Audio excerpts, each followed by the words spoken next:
Kisah Sang Penakluk. Lanjut lagi, jangan lupa like, komen dan share cerita ini ke media sosial yang sahabat punya.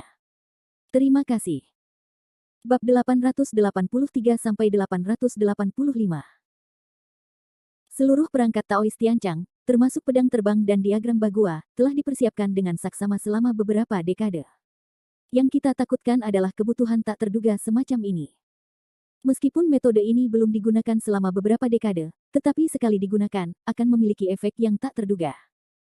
Hanya saja Taoist Tianchang telah melupakan satu hal, yaitu kekuatan.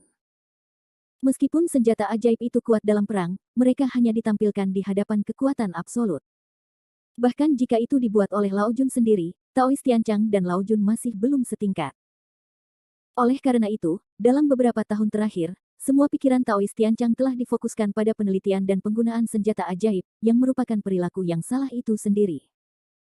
Itu tidak hanya membuang-buang waktu untuk kultivasi diri, tetapi juga tidak ada telur. Api ungu misterius membakar 8 diagram yang dianggap sebagai senjata ajaib penyelamat hidup oleh Taoist Tianchang. Pendeta Tao Tianchang tidak dapat berhenti mundur, dan bergumam pada dirinya sendiri, teratai salju Siuluo, platform teratai api ungu, mustahil, bagaimana ini bisa terjadi? Meskipun Anda tidak ingin mempercayai pemandangan di depan Anda, faktanya adalah fakta, dan sulit untuk melarikan diri bahkan jika Anda memiliki kemampuan hebat. Teras teratai ungu membakar 8 diagram menjadi abu terbang. Di platform teratai, jubah hitam berada di atasnya. Ye Siuluo duduk di sana seolah-olah Tuhan akan turun besok. Hehe, hantu tua Tianchang, aku tidak menyangka kau memberiku banyak kejutan, tetapi tampaknya kejutan itu tidak cukup. Kemampuan macam apa yang kau miliki? Aku akan menunggumu bahkan jika itu terungkap hari ini. Di hadapan Ye Siuluo, yang keluar dari 8 trigram dengan mudah, Tao Tianchang saat ini benar-benar kehilangan akal sehatnya dan tidak memiliki sarana. Selain kengerian, Tao Tianchang hanya bisa berteriak, ayo, ayo. Bagaimanapun, Sekte Maoshan adalah sekte Tao, dan pengikutnya berkembang pesat. Meskipun tidak dapat dibandingkan dengan 5 puncak Gunung Kunlun, tidak ada 1000 atau ratusan pengikutnya. Melihat Tao Tianchang, dia mulai meminta bantuan, tetapi Ye Siuluo tidak bergerak atau gemetar, jadi dia duduk di panggung teratai dan mencibir. Hehe, hantu tua Tianchang, tampaknya kau tidak memiliki banyak sarana untuk mengirim murid-muridmu ke kematian. Hebat, luar biasa. Aku akan membunuhmu hari ini dan membunuhmu di seluruh Gunung Maoshan. Ye Siuluo baru saja berkata, sebuah suara keras terdengar dari pintu, siapa yang berani berbicara dan menghancurkan Taoisme Maoshan. Namun, dalam sekejap kungfu, 78 atau 80 pendeta Tao berjubah Tao menyerbu ke aula belakang. Mereka semua adalah pendekar pedang, tua dan muda, dan mereka tampak garang. Hanya saja menurut pendapat Ye Siuluo, orang-orang ini tidak diragukan lagi sama tidak berdayanya dengan ayam kampung dan anjing kayu. Pada saat itu, pendeta Tao Tianchang juga memiliki pedang kayu persik di depan dadanya, sebuah postur bersumpah untuk mempertahankan Gunung Maoshan. Dengarkan perintah para pengikut Maoshan dan bentuklah barisan pedang. Atas perintah pendeta Tao Tianchang, puluhan pengikut Maoshan berkumpul untuk membentuk barisan pedang. Dan terhadap ini, Ye Siuluo hanya bersenandung, sekelompok orang yang tidak tahu apa yang disebut sampah. Ketika puluhan pedang panjang menyerang Ye Sura bersama-sama, dia tidak menghindar, tetapi melambaikan jarinya. Puluhan pedang panjang segera membeku di udara, dan kemudian jatuh satu demi satu, seperti besi tua. Kemudian, Ye Siuluo memuntahkan bunga teratai ungu, di mana api bersinar, itu langsung mengeluarkan hembusan bau darah. Ketika cahaya ungu menyala, kita dapat melihat bahwa aula Maoshan penuh dengan mayat, puluhan mayat tergeletak tidak teratur. Pendeta Tao Tianchang melihat pemandangan yang mengerikan itu, hatinya sakit dan takut, jari-jarinya mulai sedikit gemetar, dan dahinya yang tua dipenuhi keringat dingin. Pada saat ini, sekelompok murid Maoshan di luar aula utama Maoshan memaksa penerus mereka untuk menyerbu ke dalam aula. Namun, kelompok murid Maoshan ini seperti seorang Feimayer yang menggoyangkan pohon, dan mereka akan mati sebanyak yang mereka menyerbu masuk. Pada saat itu, mata pendeta Tao Tianchang memerah, dan dia meraung pada Ye Sura dengan marah, iblis yang baik, kamu membunuh banyak murid Gunung Maoshan. Aku bersumpah tidak akan bekerja sama denganmu. Berbicara, pendeta Tao Tianchang mengayunkan pedang horizontal. Ye Siuluo berpikir bahwa pemimpin sekte Maoshan begitu berani dan putus asa sehingga dia ingin membalaskan dendam murid-muridnya. Namun, dia tidak menyangka bahwa pendeta Tao tua yang rakus akan hidup dan takut mati itu hanya membuat pertunjukan. Pedang kayu persik bersilang di dada, Pendeta Tao Tianchang benar-benar menggunakan tudun, siap untuk melarikan diri. Hal ini membuat Ye Xiuluo sedikit sedih dan tertawa. Ye Xiuluo berbalik dan duduk. Panggung teratai tiba-tiba jatuh menghantam lantai aula. Haha, kupikir bagaimana mungkin kau, seorang Taois tua, mau mengorbankan dirimu demi hidupmu. Aku tidak menyangka kau masih mau pergi saat ini. Bagaimana bisa semudah itu? Hanya terdengar suara dentuman keras, batu bata biru di aula itu pecah berkeping-keping. Taois Tianchang, yang ingin melarikan diri dengan bantuan tanah, terlontar keluar dari tanah oleh kekuatan besar ini. Seluruh orang itu melayang di udara, dan Tao Tianchang tidak dapat melawan lagi. Ye Xiuluo tidak sopan lagi. Dia melambaikan tangannya dan menusukkan jarinya langsung ke dahinya, dan darah mengalir di pipinya dalam sekejap. Otak putih mengalir tipis ke bawah, yang disebut pemandangan yang menyedihkan. Satu generasi pemimpin Maoshan dan pemimpin Daozong terbunuh di tempat, yang juga sangat menyedihkan. Ketika Tao Tianchang meninggal, sekte Maoshan secara alami hancur berantakan. Para pengikut Maoshan yang ingin menyerbu ke aula sudah meninggal dan ketakutan setengah mati. Untuk sementara waktu, kelompok pengikut Maoshan menjadi binatang buas dan burung dan mulai melarikan diri ke segala arah. Tidak, guru sejati telah kembali ke surga. Guru telah kembali ke surga. Begitu berita buruk menyebar 10 menyebar 100, dan mereka yang tidak berhenti menyebar di gerbang Maoshan. Namun, Ye Xiuluo tampaknya tidak ingin melepaskan para pengikut Maoshan ini. Dia hanya mencibir dan terbang keluar di atas panggung teratai. Di tengah seluruh gerbang gunung Maoshan, hujan darah ungu mulai turun di langit. Hujan darah jatuh ke tanah dan meledak menjadi bunga-bunga yang indah. Tidak ada yang selamat dari atas dan bawah gunung Maoshan, dan mereka semua terkubur di lautan api. Ortodoksi Tao yang terkumpul selama ribuan tahun menghilang begitu saja. Bahkan aula belakang gunung Maoshan mulai runtuh. Asap mengepul. Itu tidak mengerikan. Bakar, bakar, Maoshan, hahaha, haha. Suara Ye Xiuluo begitu mengerikan hingga menutupi seluruh langit sekolah Maoshan. Namun, ketika Ye Xiuluo menghancurkan seluruh gunung Maoshan dengan rasa balas dendam, patung perunggu raja tua yang menjulang tinggi tiba-tiba membuka matanya di aula belakang gunung Maoshan, dan memancarkan cahaya aneh, yang diarahkan ke Ye Xiuluo di langit. Ye Xiuluo terkejut dan mengulurkan tangan untuk menghalangi. Mendengar ledakan, seluruh lengan Ye Xiuluo hancur berkeping-keping menjadi daging dan darah, tubuhnya juga miring ke bawah, berguling-guling di debu. Keajaiban, apakah ada keajaiban di dunia ini? Itu tidak mungkin. Itu tidak mungkin. Menahan rasa sakit, Ye Xiuluo segera berdiri dari tanah, karena kekuatan mengerikan itu lebih terasa. Sambil memegang matanya, Ye Xiuluo tidak berani mendekati aula belakang, tetapi menyipitkan mata ke reruntuhan Taoisme Maoshan. Saat ini, Maoshan dapat digambarkan sangat menyedihkan. Bangunan-bangunan runtuh dan mayat-mayat berserakan di mana-mana. Sepertinya tidak ada seorang pun yang hidup di sini. Namun, segera, senyum Ye Xiuluo berubah suram dan berkata dengan dingin, masih ada ikan yang lolos dari jaring, lumayan, lumayan. Berpura-pura mati itu hebat. Sambil berbicara pada dirinya sendiri, Ye Xiuluo tiba di sebuah reruntuhan dalam sekejap, mengulurkan tangannya untuk menangkap seorang pendeta Tao berambut putih. Pendeta Tao itu ingin berpura-pura mati, tetapi dalam momentum yang mengerikan itu, dia hanya bisa gemetar dan memohon belas kasihan, jangan bunuh aku, tolong jangan bunuh aku. Bab 884. Meskipun lengannya terluka, tetapi saat ini Ye Xiuluo masih tidak mengubah kekuatan iblis besar itu. Dia menatap pendeta Tao di Qingyi. Pendeta Tao yang selamat dari bencana Maoshan bukanlah seorang penonton, tetapi seorang Tao murni yang baru saja kembali dari Linhai untuk meminta bantuan. Saya tidak tahu apakah Tao murni itu beruntung atau tidak. Dia baru saja lolos dari telapak tangan Kevin Ye Linhai dan jatuh ke tangan Ye Sura. Untungnya, orang ini baru saja kembali hari ini. Dia kembali ke gua dan berganti pakaian. Dia tidak berpartisipasi dalam pertempuran di aula belakang Gunung Maoshan. Kalau tidak, dia pasti sudah mati sekarang. Di hadapan iblis di depannya, Tao Qingsu bahkan tidak memiliki keberanian untuk melawan.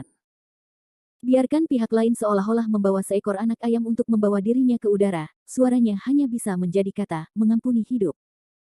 Namun, Ye Xiuluo sangat tertarik untuk menatap Tao Qingsu. Setelah sekian lama, Ye Xiuluo tersenyum dan berkata, pendeta Tao kecil, lihat rambutmu yang sudah memutih, kamu seharusnya sudah tua. Berapa generasi pengikut Maoshan? Sebelum bertemu, iblis itu tidak langsung bunuh diri. Qingsu punya ide dan memikirkannya di dalam hatinya. Dia melihat wajah dan ekspresinya yang tidak bisa dia lihat. Kingsu tidak berani mengada-ada. Dia hanya bisa berkata dengan jujur, cara yang buruk, akulah. Aku adalah murid generasi kedua dari Gunung Maoshan, dan murid orang yang sebenarnya. Mendengar ini, senyum Ye Xiuluo menjadi lebih serius. Hehe, ternyata dia adalah keturunan dari hantu tua Tianchang. Bagus, bagus. Aku pikir kamu memiliki posisi tinggi di Maoshan. Ini. Pendeta Tao Qingsu ragu-ragu sejenak, tidak tahu bagaimana menjawab pertanyaan Ye Xiuluo. Ye Xiuluo tidak mempermasalahkan pikiran hantu pendeta Tao Qingsu. Sebaliknya, dia menjabat tangannya dan melemparkannya dengan keras ke tanah.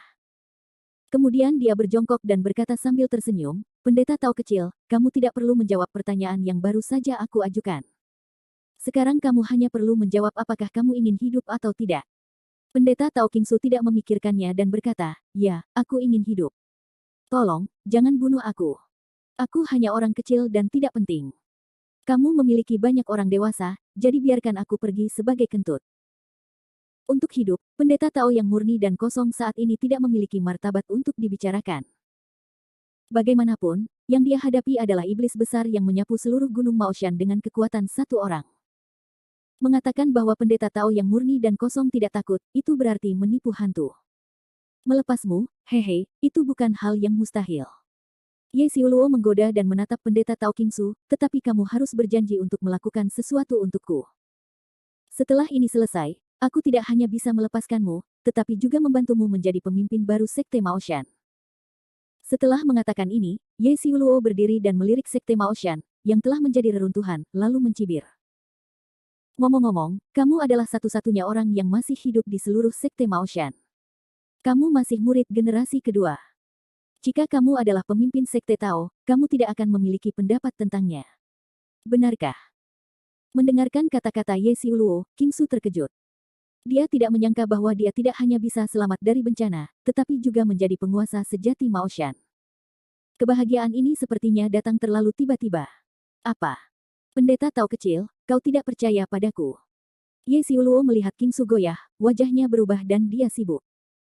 Qingsu takut dan menggigil, tidak, bagaimana mungkin aku tidak percaya kata-katamu.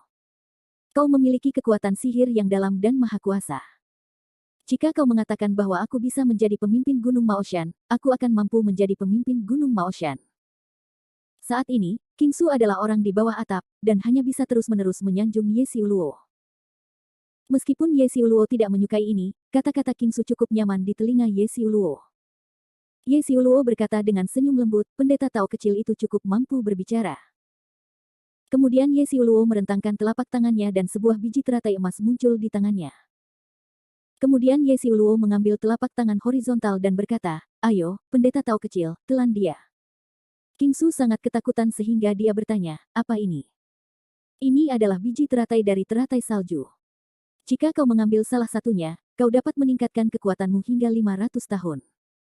Meskipun Qingsu lemah, bukan berarti dia bodoh. Tambahkan 500 tahun keterampilan. Obat mujarab semacam ini jarang ada di dunia. Bagaimana iblis bisa memperlakukan dirinya sendiri dengan sangat baik? Melihat keterlambatan Qingsu dalam memulai, Ye Xiuluo berpura-pura marah dan berkata, telan dia. Qingsu ketakutan oleh suara marah itu. Di bawah kematian dan paksaan, Qingsu harus memilih untuk dipaksa. Setelah ragu-ragu sejenak, Taois Qingsu mengambil biji teratai emas dan menelannya. Namun, dalam sekejap, biji teratai meleleh di tubuh Taois Qingsu, dan kekuatan yang kuat mulai berkumpul dari segala arah, tiba-tiba berdampak pada seluruh kehidupan ramuan obat mujarab Taois itu. Cahaya yang terang dan bersinar membungkus Taois Qingsu. Dia hanya merasa bahwa setelah mengambil biji teratai ini, wilayahnya melambung tinggi dengan liar, dan dia melompat dari hari-hari awal di Yuan ke puncak di Yuan. Ekstasi, tak terbayangkan, tampaknya semua jenis suasana hati yang gembira tiba-tiba melonjak ke dalam hati pendeta Tao Qingsu. Saat ini, pendeta Tao Qingsu menatap Ye Xiuluo dengan pandangan yang tak dapat dipercaya. Ye Xiuluo menyipitkan matanya dan berkata sambil tersenyum, pendeta Tao kecil, bagaimana perasaanmu? Pendeta Tao Qingsu berkata dengan gembira, saya merasa bahwa saya penuh dengan kekuatan sekarang. Prestasi dan ranah saya semuanya meningkat. Perasaan ini terlalu baik, terlalu bahagia. Ekspresi pendeta Tao Qingsu saat ini adalah makna kuat saya. Namun raut wajah Ye Xiuluo tiba-tiba berubah. Pendeta Tao kecil, jangan terlalu cepat senang. Di dunia ini, selalu ada yang harus dibayar. Meskipun benih teratai salju ini dapat membuat keterampilanmu melambung tinggi, itu juga merupakan benih ajaib. Jika kamu tidak mendengarkan di masa depan, dia akan berakar dan bertunas di organ dalammu dan akhirnya mengubahmu menjadi bunga teratai salju. Kegembiraan pendeta Tao Qingsu tiba-tiba berubah menjadi keheranan. Meskipun dia tidak mengalami rasa sakit berubah menjadi bunga teratai salju, dia percaya 100% pada kata-kata Ye Xiuluo saat ini. Lagi pula, jika dia tidak ingin mengendalikan dirinya sendiri, mengapa pihak lain harus memberinya keuntungan sebesar itu? Semuanya pasti minum dan makan. Saat ini, Qingsu takut untuk tidak mematuhi Ye Xiuluo. Bagaimanapun, hidupnya ada di tangan orang lain dan akan terjepit dan meledak kapan saja. Dalam hal ini, kita harus lebih berhati-hati dan lebih waspada. Haha, pendeta Tao kecil, kamu tidak perlu terlalu gugup. Identitasmu sangat berguna bagiku sekarang, jadi aku tidak akan rela membiarkanmu menjadi teratai salju seperti ini. Setelah suara itu, Ye Xiuluo melanjutkan, baiklah, Telan Suelianzi, kau adalah orang dari Aula Suraku. Selanjutnya, ikuti saja perintahku. Ketika aku kembali ke timur di masa depan, posisi pemimpin Maoshan secara alami akan menjadi milikmu. Meskipun Qingsu tidak mau, tetapi di bawah kebijakan lobak dan tongkat, dia tetap menyerah dan berkata, ya, bersedia mendengarkan Tuan. Bagus, bagus, bagus, Taois kecil, kau sangat baik. Memiliki penampilan seorang pelayan. Sekarang aku punya hal penting untuk kau lakukan. Jika dilakukan dengan baik, itu akan baik untukmu. Tolong beritahu aku. Taois Qingsu menundukkan kepalanya dan dengan hormat dan tidak bisa dijelaskan. Dan Ye Xiuluo tertawa keras, lalu membisikkan beberapa kata di telinga Qingsu. Tuan, siapa Kevin Ye? Dia bertanya dengan heran. Ye Xiuluo berkata dengan gembira, kamu tidak perlu bertanya lebih banyak tentang ini. Ikuti saja instruksiku dan pergi untuk mengajarkan agama Buddha.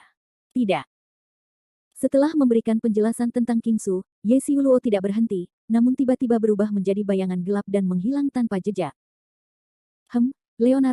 Leonard Ye, dasar bocah kecil. Tanpa bantuan Kevin Ye, aku ingin melihat bagaimana kau menghadapi pertemuan keluarga emas berikutnya. Hehe, keluarga emas, 10 keluarga emas teratas di ibu kota kekaisaran, tunggu saja, kalian semua adalah barang-barang di tasku satu persatu. Ketika Yesura kembali ke timur, dia akan menguasai segalanya di timur. Hahaha. Bab 885. Kevin Ye, yang berada ratusan kilometer jauhnya, tidak tahu tentang pembantaian Sekte Maoshan.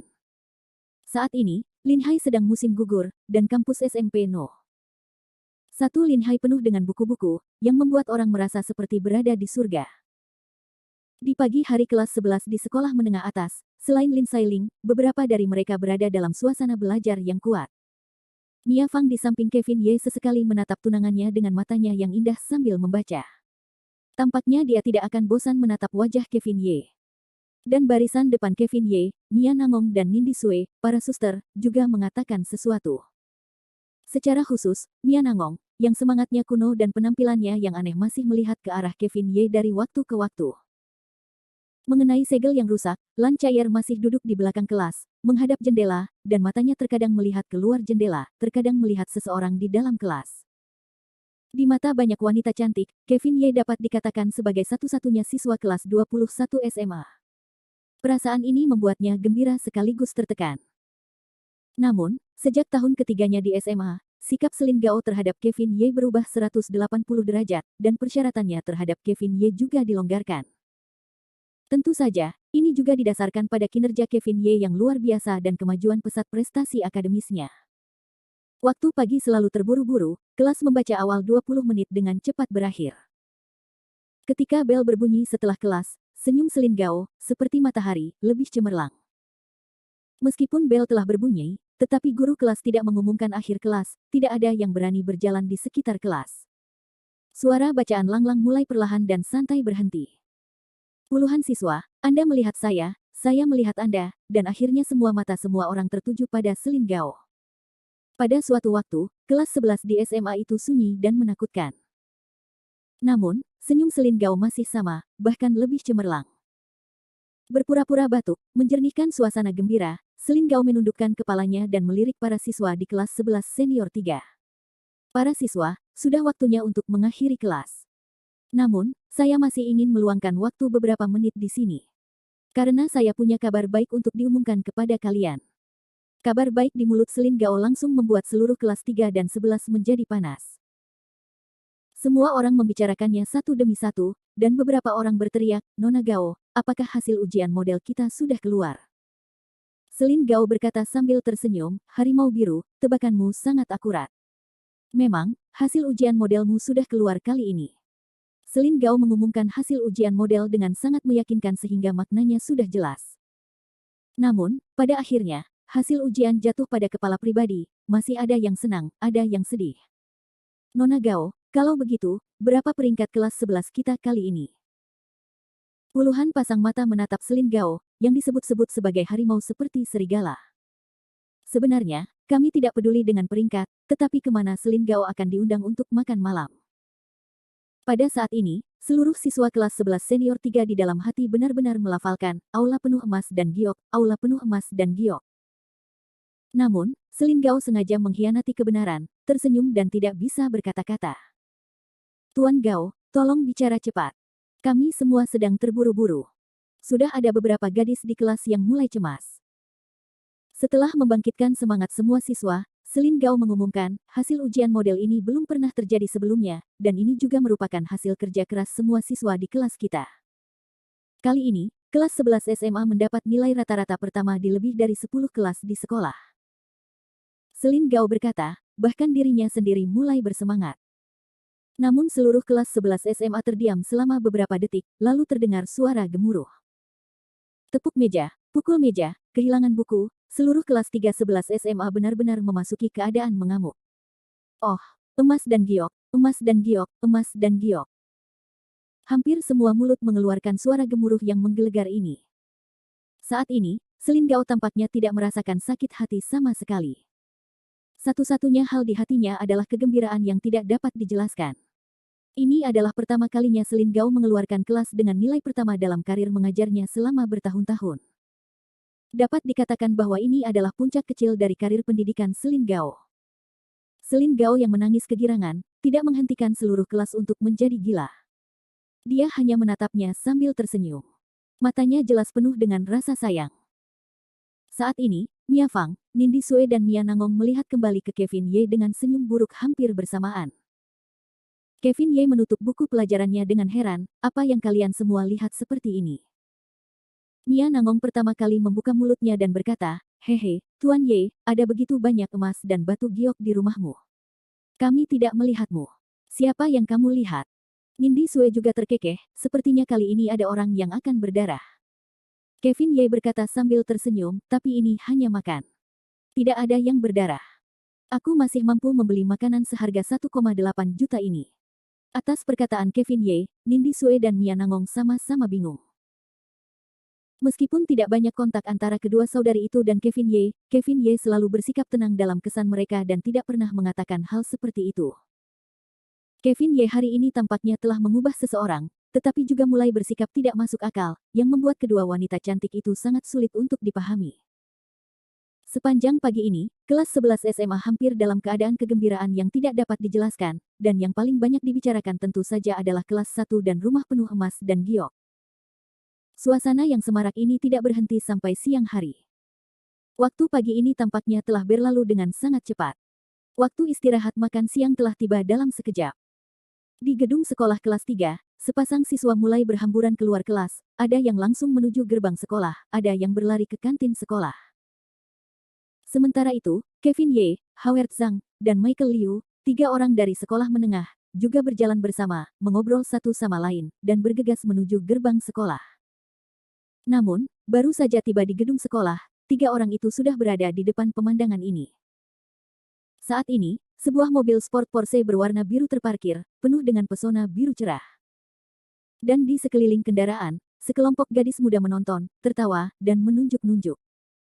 Di depan mobil, seorang pemuda ramping berdiri dengan seikat bunga mawar di tangannya, yang tampak seperti ingin menjadi lebih genit. Meskipun riasannya, sisirnya besar, tetapi banyak orang masih mengenali pemuda itu sekilas. Wah, bukankah ini guru baru Liu dari kelas 3? Sangat romantis. Aku tidak tahu kepada siapa Tuan Liu akan mengaku. Guru mana yang pasti ada di sekolah? Begitu, sekolah itu layak untuk guru tampan Liu, hanya Sindikin yang pergi ke ibu kota kekaisaran untuk belajar lebih lanjut, dan tidak ada orang lain yang bisa melakukannya. Siapa yang tahu? Semua orang di sekitar mulai berbicara.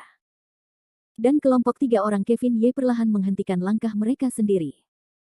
Melihat Liu Minghai, yang bersinar seperti bintang di antara kerumunan, Kevin Ye tidak bisa menahan diri untuk mencibir dalam hatinya dan berkata, "Oh, Liu Minghai tidak cukup gelap untuk menjadi terang secara langsung. Itu kreatif."